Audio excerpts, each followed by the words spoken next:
Olá, graça e paz.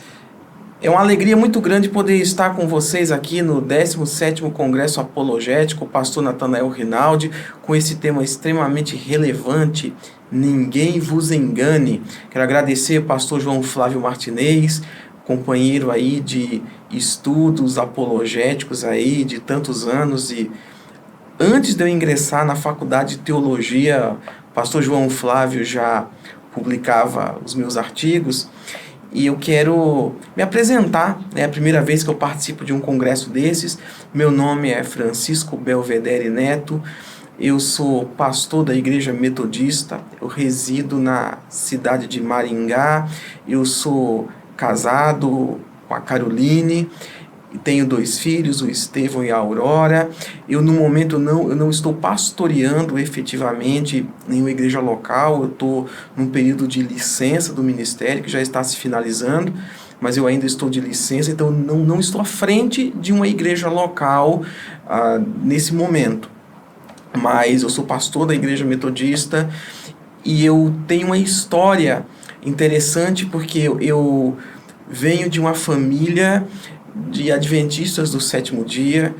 A minha mãe era católica não praticante, meu pai cresceu em lar adventista, tive 2 tios pastores adventistas, sendo um deles bastante conhecido a nível mundial, inclusive, e eu também fui estudante de Testemunhas de Jeová. Eu tive um período na minha adolescência que eu fui, então, estudante, né, como eles chamam, estudante da Bíblia, né, estudante com uma família de Testemunhas de Jeová, e depois disso eu tive uma experiência de conversão profunda. Jesus me salvou verdadeiramente, eu conheci o Evangelho, pude entender o que significa verdadeiramente ser salvo pela graça, por meio da fé, e as experiências que eu tive me levaram a gostar da pesquisa profunda da teologia, da apologética, da importância da gente zelar por uma doutrina correta na igreja, a gente cuidar com questões de equívocos doutrinários. E a isso vem o tema da ministração que eu quero trazer aqui para vocês, que é extra-escritura, a relativização das escrituras como fonte singular de autoridade doutrinária. Isso é um perigo muito grande, quando a escritura ela não é tida como a autoridade única de revelação doutrinária na vida da igreja. Eu vou contar algumas experiências para vocês antes da gente prosseguir aqui com o conteúdo. Como eu falei, a minha mãe dizia-se católica romana não praticante. Eu estudei em colégio católico romano, e eu lembro que uma vez na aula de religião foi abordado o tema da chamada Assunção de Maria, aquela ideia de que Maria subiu ao céu de corpo e alma. E eu lembro como se fosse hoje, ali na aula de religião, sendo passados uns slides com aquelas figuras representando Jesus vindo buscar Maria. E de repente, então, eu cheguei para a professora e fiz a pergunta que deixou ela numa situação meio desconfortável, foi visível. Eu perguntei para ela: aonde isso está na Bíblia? Em que lugar da Bíblia nós podemos encontrar isso? E ela não soube me responder. Depois de muitos anos, hoje eu sei que a fonte disso é o quê? É a tradição. Escritos apócrifos e tradições que surgiram no ambiente eclesiástico e que acabou por se transformar em uma doutrina. Então, um ensinamento que não tem sua fonte na Bíblia. Uma segunda situação que eu posso colocar foi minha experiência no meio adventista, por influência da família do meu pai, por referência, na verdade. Não vou nem dizer por influência, por referência, porque eu preferia frequentar a igreja adventista do 7º dia, gostava de ir na escola sabatina, e eu começava a ouvir algumas coisas que eu não encontrava na Bíblia. E aí eu perguntava para os professores de escola sabatina, perguntava para pastores, perguntava para parentes, e a resposta que eu encontrava era a seguinte: eu lembro como se fosse hoje, eu ouvindo mais ou menos essas palavras de um professor de escola sabatina. Na Bíblia, talvez você não vai encontrar esse relato, esses detalhes, mas nos escritos da senhora Ellen White, quantas vezes eu vi a senhora Ellen White ser citada no ambiente eclesiástico, no culto público, né, no culto divino, que é o culto de sábado de manhã, sendo lidas como se fosse lido um trecho da Bíblia. Também teve a minha situação quando eu era estudante de Testemunhas de Jeová. Eu lembro que eu comecei a questionar algumas coisas, questionando à luz da Bíblia. Eu tinha 15 anos de idade, entre 15 e 16 anos. E eu lembro eu questionando, por exemplo, o assunto sobre alma, espírito, e toda aquela explicação que eles dão, que os adventistas também ensinam isso, de que pneuma significa apenas o sopro, apenas o fôlego, e não seria algo imaterial do ser humano. E eu lembro então que naquele estudo foi mencionado que os anjos eram seres espirituais, portanto pneumáticos. Aí eu questionei e falei, mas os anjos então não são feitos de vento, então pneuma deve então significar espírito também. E aí houve algumas tentativas de me convencer, e foi pego um livro, uma literatura, não lembro agora exatamente qual era, eu lembro que era um livro grande, da capa azul clara, não recordo agora o nome, não quero arriscar para não dar uma informação errada. Foi lido ali um trecho para mim, e eu falei que eu não concordava, que eu precisava entender e concordar com o que estava sendo dito, ensinado. E a resposta que eu recebi foi a seguinte, que eu deveria parar de questionar e simplesmente aceitar, porque aquela era a verdade. E por que eu estou falando isso? Para a gente ilustrar então esse tema do extra-escritura. E já vou explicar esse conceito. Eu quero citar aqui uma frase de John Wesley, onde ele diz o seguinte: dai-me esse livro a qualquer preço, dai-me o livro de Deus. Eis nele sabedoria suficiente para mim. John Wesley se referindo à Bíblia Sagrada. John Wesley se declarava o Homo Unius Libre, o homem de um livro só. Não que ele não lesse outras coisas, mas para ele o que fazia diferença na vida dele, o que era autoridade, o que guiava a vida dele acima de qualquer outra coisa que ele lesse, acima de qualquer outra coisa na vida, era a Bíblia, a palavra de Deus. Então vamos fazer uma leitura aqui do texto que se encontra em Colossenses, capítulo 2, do versículo 16 ao versículo 19. Portanto, ninguém julgue vocês por causa de comida e bebida, ou dia de festa, ou lua nova, ou sábados, porque tudo isso tem sido sombra das coisas que haviam de vir, porém o corpo é de Cristo. Não deixem que ninguém se faça de árbitro para desqualificar vocês, com pretexto de humildade e culto de anjos, baseando-se em visões, estando cheio de orgulho sem motivo algum na sua mente carnal, e não retendo a cabeça, a partir da qual todo o corpo, suprido e bem vinculado por suas juntas e ligamentos, cresce o crescimento que vem de Deus. O que nós vemos aqui nesse texto que eu quero destacar para você? O texto aqui, Paulo destaca o que acontece aqui com alguns equívocos doutrinários que estava havendo ali na igreja de Colossos. Vemos aqui que algumas coisas nós podemos separar aqui por partes aqui nesse texto. Primeiro, foco na tradição, né, ou em tradições, ou seja, leis sobre comida, sobre bebidas, sobre dias de festas.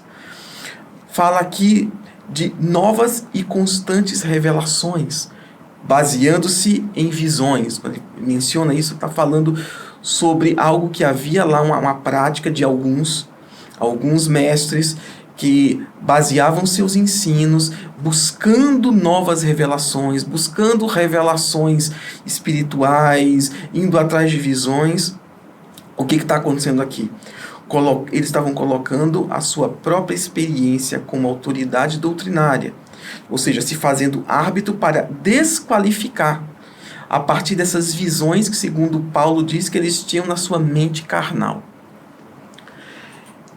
Nós temos aqui, então, Paulo combatendo o gnosticismo ali naquela igreja, né? Ensinamentos gnósticos. Gnose significa conhecimento. Então, os gnósticos eram um grupo que havia no meio da igreja cristã que pregavam que Jesus havia ensinado algo em segredo a um ou alguns discípulos, e esses transmitiram esse ensinamento para outras pessoas de maneira seleta.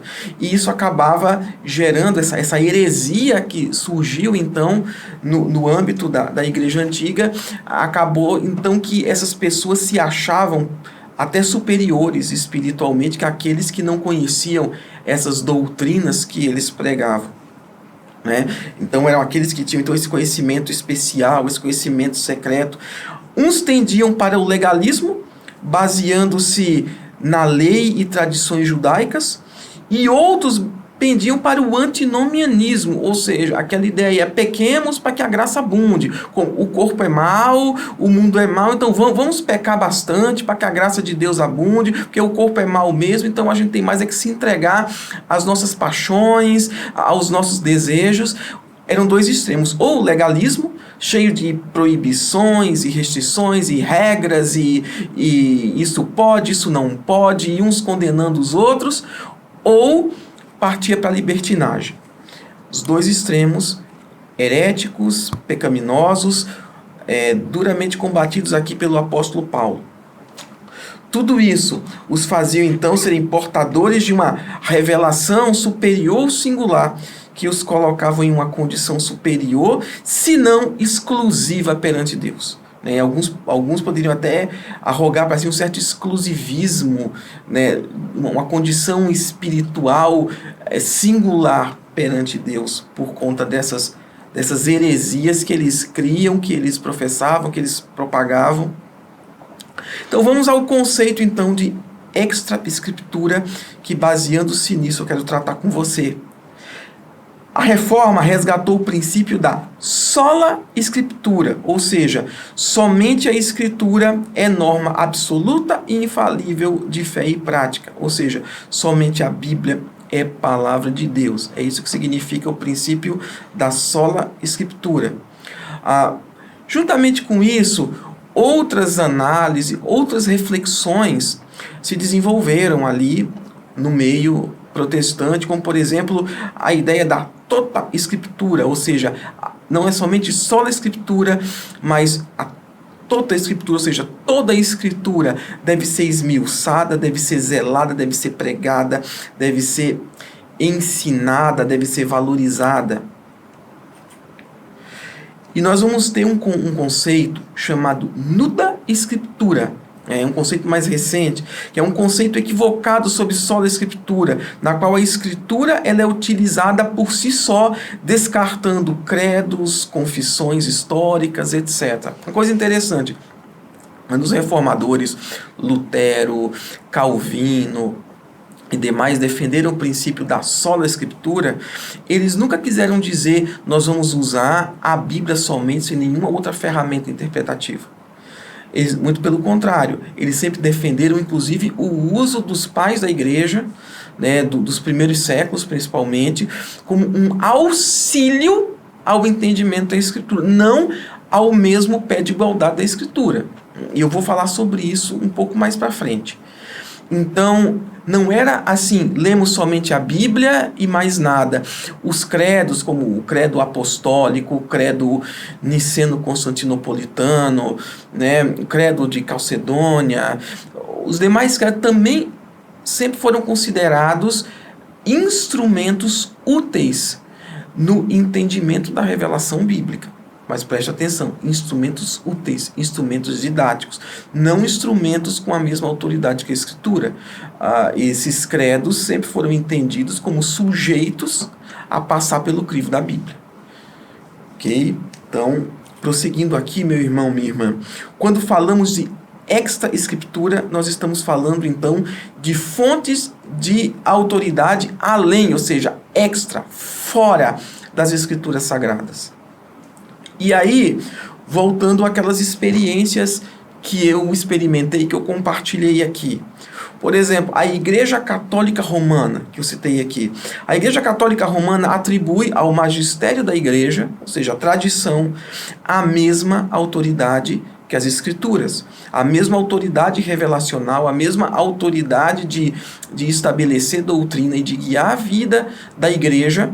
Eu vou citar então agora um trecho do Catecismo da Igreja Católica, que diz o seguinte: daí resulta que a Igreja, a qual estão confiadas a transmissão e a interpretação da revelação, não deriva sua certeza a respeito de tudo que foi revelado somente da Sagrada Escritura. Por isso, ambas devem ser aceitas e veneradas com igual sentimento de piedade e reverência. Então, essa é a visão da Igreja Católica Romana. O magistério da Igreja, a tradição, ela tem autoridade revelacional, assim como a Escritura. Não é somente a Escritura. Essa tradição, esse magistério também tem esse peso. Então, nós estamos tratando aqui de uma fonte de autoridade extra-escritura. Adventismo do sétimo dia. Eu vou citar aqui declarações adventistas que deixam bem claro o patamar que eles colocam os escritos de Ellen White. Cremos que Ellen White foi inspirada pelo Espírito Santo e seus escritos, o produto desta inspiração, tem aplicação à autoridade especial para os adventistas do sétimo dia. Negamos que a qualidade ou grau de inspiração dos escritos de Ellen White sejam diferentes dos encontrados nas escrituras sagradas.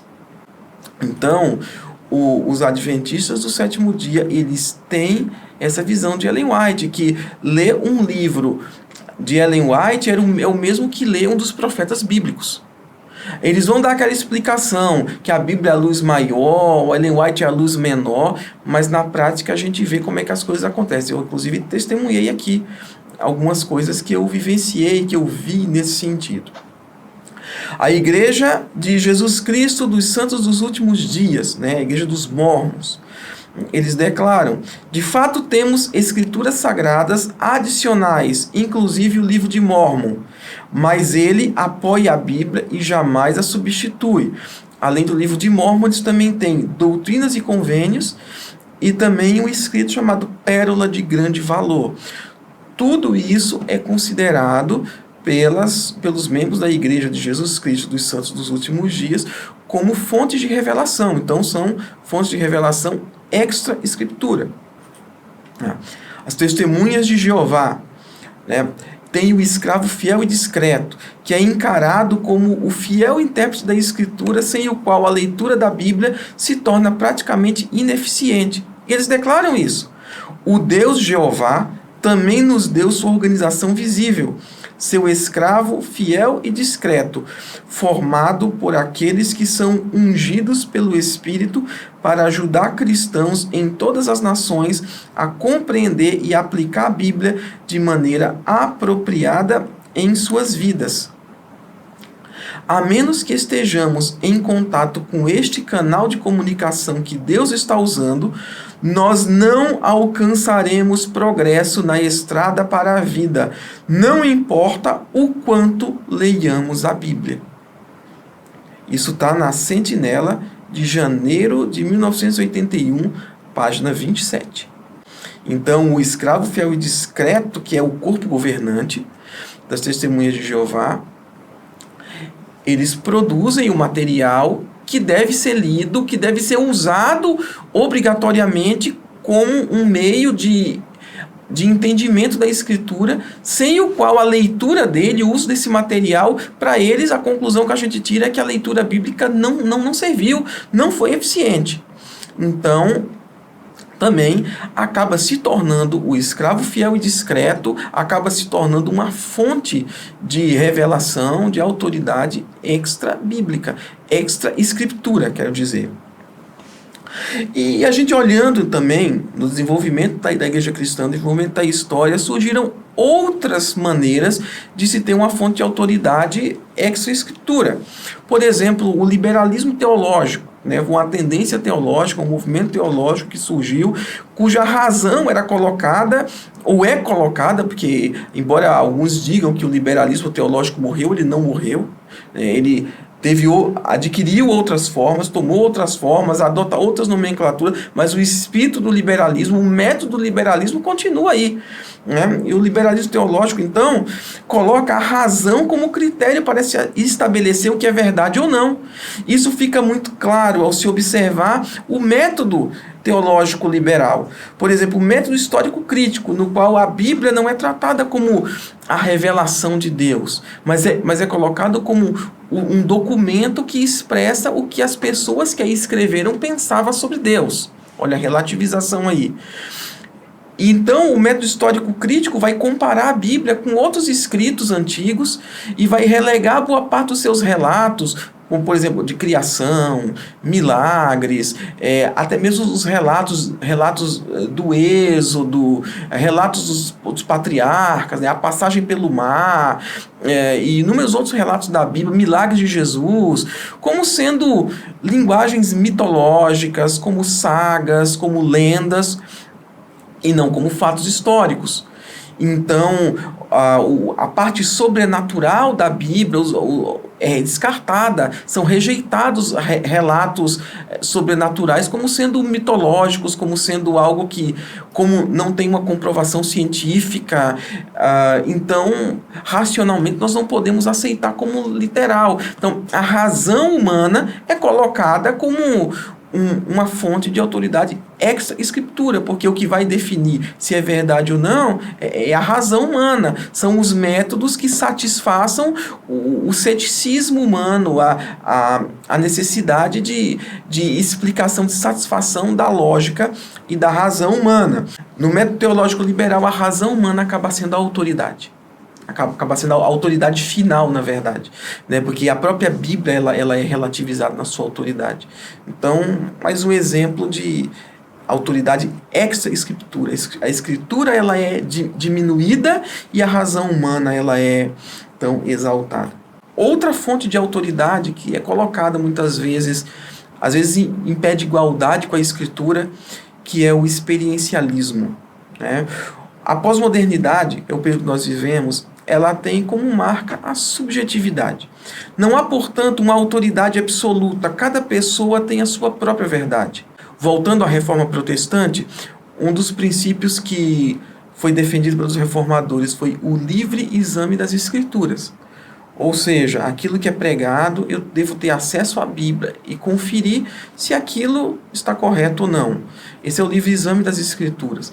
Mas isso não significa que cada pessoa tem o direito de criar sua própria doutrina, ter sua própria verdade.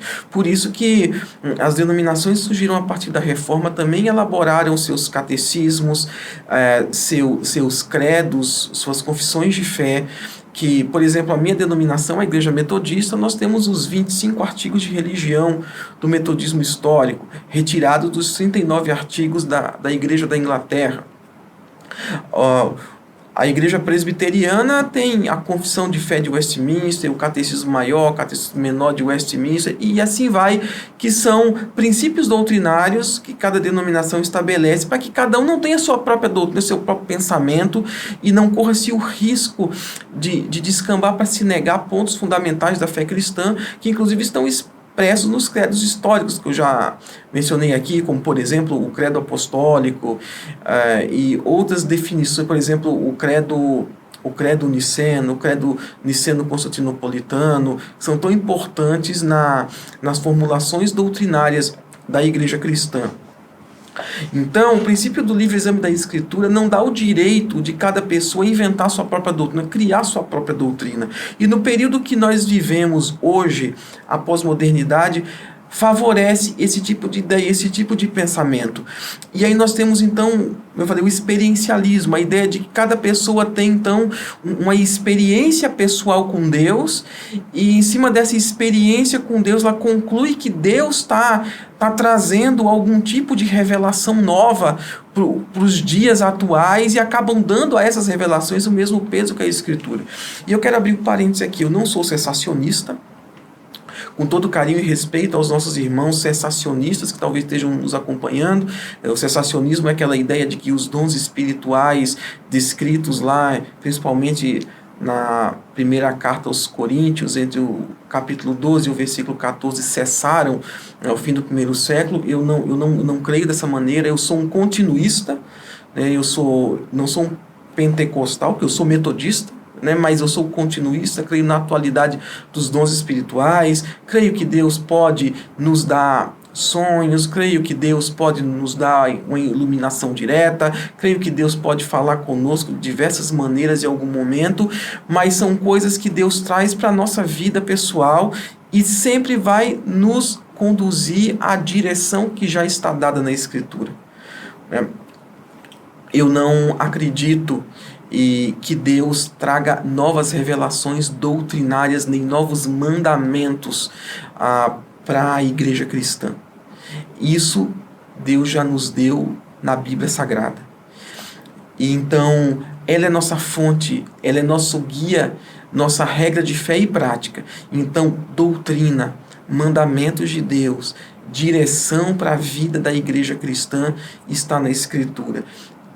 Deus pode, como eu já falei, falar algo para a minha vida, e geralmente Ele usa a Escritura para fazer isso, mas pode sim dar algum sonho. Nós temos algumas situações extraordinárias em alguns países de difícil alcance do Evangelho, que tem relatos verídicos de que Jesus tem aparecido para algumas pessoas, anunciado o Evangelho, e essas pessoas têm procurado igrejas cristãs e feito o quê? Pautado as suas vidas pela Bíblia Sagrada e tem se convertido a Cristo. Tem muitos testemunhos assim de gente muito séria.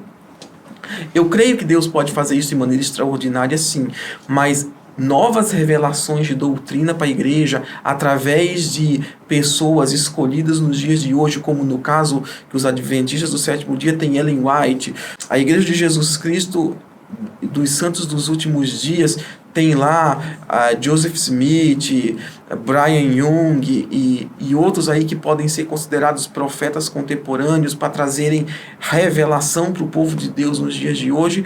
Não, eu não creio dessa maneira, e eu não creio que Deus fique o tempo inteiro trazendo novas revelações para a igreja, nem através de pessoas separadas especificamente para isso, e nem para nós de maneira geral. O que Deus tinha que revelar, eu creio que Ele já revelou na Sagrada Escritura. E muitas pessoas, de maneira desavisada e de maneira bem intencionada, têm transformado experiências pessoais em uma fonte de revelação extra-escritura, e nós precisamos tomar cuidado com isso. O incentivo à busca de revelações constantes, em vez de buscar se aprofundar nas escrituras, um tipo de linha direta com Deus. E isso tem acontecido muito, meus irmãos. Eu quero deixar um alerta. Cuidado, eu não vou aqui citar especificamente, eu nem tenho como citar especificamente um movimento A, B ou C, porque isso não tem acontecido de uma maneira institucionalizada. Isso tem aparecido na forma de uma tendência. E a gente muitas vezes vê líderes cristãos piedosos, muito bem intencionados, se deixando levar por isso, cometendo esse equívoco. Falas do tipo que não vemos nos dias de hoje o mesmo fruto que víamos na igreja primitiva, na igreja antiga, porque valorizamos mais um livro que eles não tinham, uma referência ao cânon da Escritura fechado, do que o Espírito Santo que eles tinham. Esse tipo de frase que tem circulado no meio evangélico traz na sua essência algo perigoso. A ideia de que eu sei que muitas das pessoas que têm pregado coisas desse tipo não têm tido a intenção de desprezar a Bíblia, não têm tido a intenção de afastar as pessoas da Bíblia. Talvez não tenham até se dado conta do perigo do que estão falando, mas é uma tendência complicada, porque isso traz junto consigo a ideia de que é mais importante eu buscar algum tipo de experiência, é mais importante eu buscar algum tipo de revelação direta em Deus do que me aprofundar no estudo da Escritura. Qual que é o filtro, o critério para eu julgar se uma visão, um sonho, uma voz que eu escute me dando alguma direção, se de fato aquilo é de Deus ou não? Se eu não estiver firmado na Escritura e de repente eu tenho um sonho, eu sinto algo no meu coração, um impulso, uma direção, escuto uma voz e me diz algo contrário à Escritura. Se eu estiver firmado na Escritura, eu vou discernir se essa voz é de Deus ou não. Olha que coisa interessante, Atos 17:11. Diz assim: ora, estes de Bereia eram mais nobres do que o de Tessalônica, pois receberam a palavra com toda a avidez, examinando as Escrituras todos os dias, para ver se as coisas eram de fato assim. Então, isso aqui está se referindo ao quê? A pregação de Paulo. Paulo, apóstolo de Cristo, não se ofendeu em nenhum momento que ele pregou para os bereanos e eles foram checar nas Escrituras se aquilo que ele estava pregando, que de fato era de Deus, estava de acordo com o que a palavra realmente ensinava. Hoje, nós vemos então esse experiencialismo que tem se transformado em algumas situações em um substituto da Escritura. Nós vemos então a propagação de certos movimentos com uma preocupação excessiva de ouvir algo diretamente de Deus do que para se atentar àquilo que Deus já disse, e acabar sendo um caminho perigoso. Como um bom teólogo wesleyano, eu vou citar aqui o quadrilátero wesleyano, que dentro da teologia wesleyana é um esquema de estudo que nós utilizamos assim sobre o modo wesleyano de fazer teologia, e que é quadrilátero porque tem 4 pontos. E tem um no centro. Tanto é que já tem estudioso falando em pentalátero, né? Ou seja, 5 lados, né? 5 pontos, mas vamos chamar de quadrilátero, que é o mais usual, porque um deles está no centro, que é o que? A Bíblia, a Escritura. E tendo a Bíblia no centro e a Escritura no centro, nós temos a criação, a razão, a tradição e a experiência. Tudo isso convergindo para a Escritura. Por exemplo, a Escritura, que é a palavra de Deus, é o centro, é a regra de fé e prática, é inerrante e infalível, portanto, o filtro de tudo.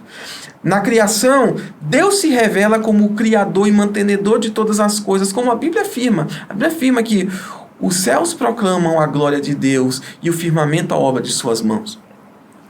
Então, a própria Bíblia, né, aponta que a criação é um testemunho da existência de Deus. Então, criação, Deus se revelando como Criador. Nós temos a razão, que Deus nos concede o intelecto, não para duvidarmos, para questionar, para rejeitarmos a Escritura, mas para compreender a sua revelação através da Escritura. Para compreendermos tudo aquilo que Deus nos diz, Deus nos revela, Deus nos deu então uma razão, nos deu o intelecto como um instrumento da sua graça, para compreendermos a sua palavra revelada.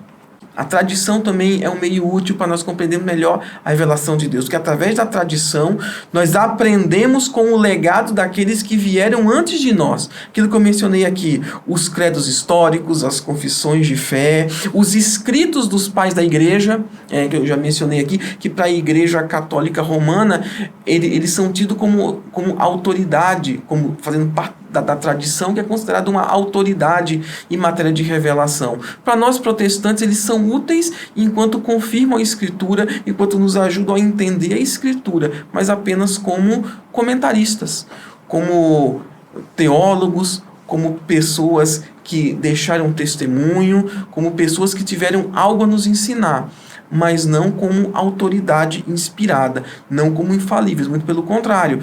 Aquilo que os pais da igreja escreveram em desconformidade com a Escritura, nós rejeitaremos, nós não abraçaremos. Apenas aquilo que estiver de acordo com isso, o mesmo vale para credos históricos. Se houver algo nos credos que destoe da Escritura, da interpretação correta da Escritura, nós não temos por que abraçar esses itens, esses pontos. Nenhuma tradição deve ser aceita se houver choque com a palavra de Deus. Porque para nós, o que vale é o que está na Escritura. E temos então a experiência. Nós vivemos, nós experimentamos aquilo que a Bíblia nos ensina. Toda experiência, como eu já falei, a experiência é válida. A experiência é real. Deus faz milagres, faz. Deus se manifesta de muitas maneiras, se manifesta até mesmo em sonhos, visões, algumas maneiras de falar conosco. Tudo isso é válido, mas Deus nunca vai acrescentar nada à Escritura. Nós não cremos que Deus vai acrescentar nada à Escritura, nós não cremos que Deus vai contradizer nada do que está na Escritura. Muito pelo contrário, toda experiência, para nós vermos a legitimidade dela, nós temos que julgar à luz da Escritura. Isaías 8, capítulo 20, diz assim: a lei e ao testemunho, se eles não falarem segundo esta palavra, jamais verão a luz do alvorecer. Ou seja, toda pessoa que traga uma palavra dita, vinda de Deus, tem que falar de acordo com a Escritura. Quando fala que a lei e ao testemunho, está fazendo uma referência às Escrituras sagradas que eles já tinham naqueles dias. Deus sempre estabeleceu as Escrituras como critério doutrinário, como regra de fé. A própria Bíblia já deixa claro para a gente que não haveriam novas revelações. Você quer que eu prove para você? Quando eu falo de novas revelações, como eu já falei, eu não falei de manifestações de Deus para a minha vida, sobre a minha vida, mas me refiro a manifestações de Deus no sentido de trazer novas doutrinas. Aqui Apocalipse 2:24, nós lemos aqui: digo, porém, aos demais de Tiatira, a todos aqueles que não seguem essa doutrina e que não conheceram, como eles dizem, as coisas profundas de Satanás, não porei outra carga sobre vocês. E o versículo 25, olha aqui: tão somente conservem o que vocês têm, até que eu venha. Então é isso que nós vemos à luz da palavra de Deus, toda a revelação doutrinária para dirigir o povo de Deus, para a igreja de Cristo, em todos os lugares, em todos os tempos. Nós já temos nos 66 livros da Escritura Sagrada. Ela que é nosso guia, ela que é nossa lei. Portanto, nos mantendo fiéis a ela, nós, como corpo de Cristo, nós estamos protegidos de toda e qualquer doutrina errada. Então, meu irmão, minha irmã, nós devemos vigiar para que a Escritura sempre ocupe o lugar central nas nossas formulações doutrinárias, naquilo que nós cremos, naquilo que nós pregamos. Nunca outras fontes de revelação, seja fontes de algum profeta contemporâneo, seja a nossa própria razão, seja a tradição, ou seja a nossa experiência pessoal. Que o Senhor, dia após dia, continue nos guiando, nos iluminando através da sua palavra, porque é ela que protege a igreja do Senhor contra todo tipo de ensino errôneo. Que Deus nos guarde, que Deus nos guie. Foi um prazer muito grande poder estar participando aqui desse congresso. Me senti muito abençoado. Obrigado, pastor João Flávio demais, e que a bênção de Deus esteja com cada um de nós. Muito obrigado.